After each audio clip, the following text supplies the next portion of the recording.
Hey guys, TekGeekHD here again with another video, and today I have a what's in my dock video. Now this was requested a couple days ago by a number of users ever since I did my episode 3 of what's on my iPhone, and ever since then I have actually been contemplating doing this video, and in fact so I have decided to actually make it today.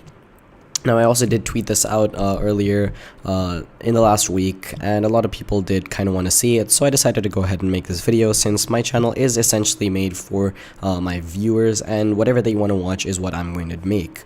So let's start off with what's in my dock. Now, before I start with what is actually in my dock, I'm going to talk a little bit about my computer, not too much, I don't want to bore you guys. Now, coming here into the About This Mac section, as you guys can see, I am actually running a MacBook Air. Now, this is a 13-inch mid-2011 MacBook Air. The specifications here are as follows. I'm not going to read them all out because I wouldn't want to waste all of your time. But essentially it does have 4 gigs of RAM, an Intel Core i5, the Intel HD Graphics 3000, and is currently running OS 10.9 Mavericks. Now also I am currently using it with an external display. This is of course not what the display looks like. It is actually an AOC monitor, which is 1920 by 1080p and a 23-inch matte screen, which I really do like. I am actually using it right now. That's why you guys may be able to see that a lot of this is probably smaller as compared to if it was on a 13-inch screen being recorded. Now anyway, let's get straight on back into the video. Over here, of course, I do have Finder, as basically everyone does. Next to that, I have Safari. Now actually my main browser of choice is Google Chrome, and I have always used Google Chrome. But as part of a video that is coming up soon, I have actually decided to make Safari my primary monitor for this week because I do want to test it out and run it through its paces. The new Safari, I actually do quite like it. Whether or not it is up to power with Google Chrome, you guys will eventually find out. But I am currently using Safari as my main browser. Then I also do have iTunes. Now I use iTunes for all my music. It is my main music player. I don't really use anything else simply because it is integrated and it works well for me. And the fact that it syncs with my iPhone just makes everything a lot easier to work with.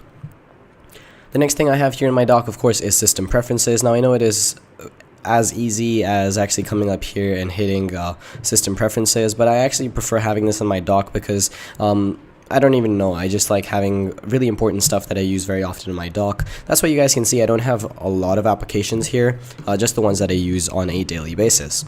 Then I also do have messages, which I do use to send and receive iMessages between my friends when I don't want to have to work with a small screen like on my iPhone. I also do have Adobe Photoshop. This is Photoshop CS6.6, the extended edition. I do use this for creating all my thumbnails and editing photographs. I do like photography, and I actually do have worked with a bunch of different photographs as the part of my portfolio for my college applications. So for all of that, I do use Photoshop. Now next to that, I do have a encoding software called Handbrake. Now this is very, very useful. I use this to encode all my videos for YouTube before uploading them, and it's great as a converter as well as an encoder to make sure that it keeps the file size down but does actually compress or actually retain the video quality of the files that you guys are encoding. Next to that, I also do have Microsoft Word. Now I actually do have the entire Office suite from Word to PowerPoint to Excel, and as well as Microsoft Outlook, and I can't admit to not ever having used Outlook. I don't really use Excel that much, and quite honestly it's honestly just because I got a student discount on it from my school that I did decide to install it. Otherwise now you guys may know that Pages and Numbers etc. are free, so I may actually replace my Microsoft Office suite with those after trying them out, but I'm not entirely sure because I have actually gotten quite used to using Microsoft Word, and I used to use it on my old Windows computer, and quite honestly it is very compatible with the number of services that I work with and the other people that I work with, whether or not they are on a Macintosh computer.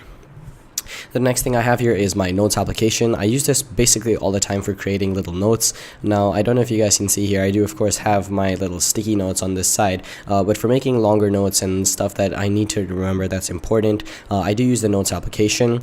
Now I know Evernote and stuff like that is pretty popular, and I also do have Evernote on my computer over here, and I do use that, but I find myself using the notes application more simply because as soon as I've made a note here, it also does show up on my iPhone's note application because it does sync with Gmail, which is very useful.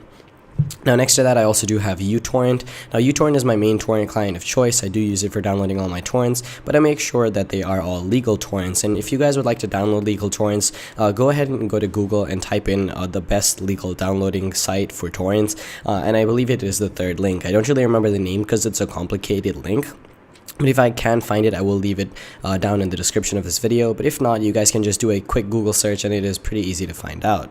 Now, next to uTorrent, I also do have my main video editor of choice, Final Cut Pro 10. Now, I did actually recently update to 10.0.9 to be able to have compatibility or to resolve the compatibility issues with Mavericks. Now, I actually did upload one of my previous videos using the new iMovie, and I believe that was the review of Tweetbot 3 for iPhone, simply because I had not updated my Final Cut Pro 10 to work with Mavericks, and I wasn't being able to export any videos. But now that I have gone back to using Final Cut Pro 10 on a daily basis, and so since it is a very commonly used application, I do have it here in my dock because I use it basically all the time.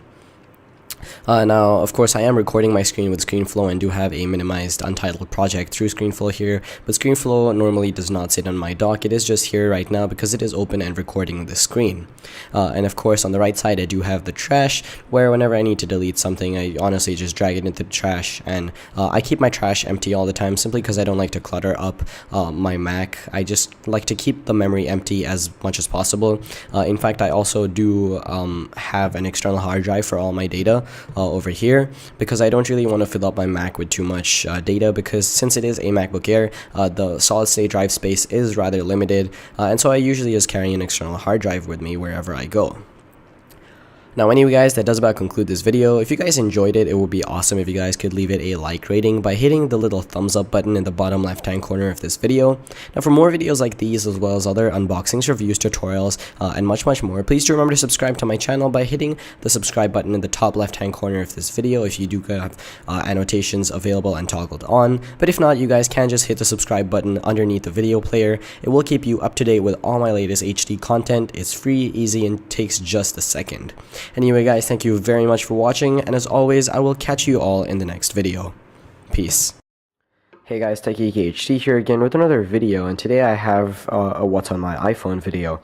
Now, it has been a couple weeks since I made my last What's on My iPhone, but a few things have changed, and I know that people really like that video, so I did decide to make this update. Now, let's start off without any further ado. On my main Springboard screen, as you guys can see, I am using mostly the Apple applications that do come default with the iPhone.